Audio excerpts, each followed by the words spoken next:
Viewport Splitting.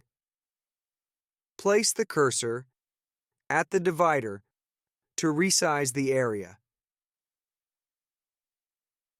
Place the cursor at the corner and right-click to split the area, vertical or horizontal.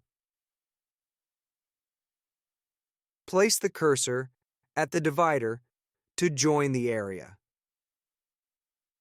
Right-click on the header to duplicate the area. User can resize the content of an area by pressing Ctrl plus middle mouse button. In Preferences, Interface, Resolution Scale, to resize areas altogether. Ctrl plus space for partial maximize of viewport. Ctrl plus Alt plus space for full maximize of viewport.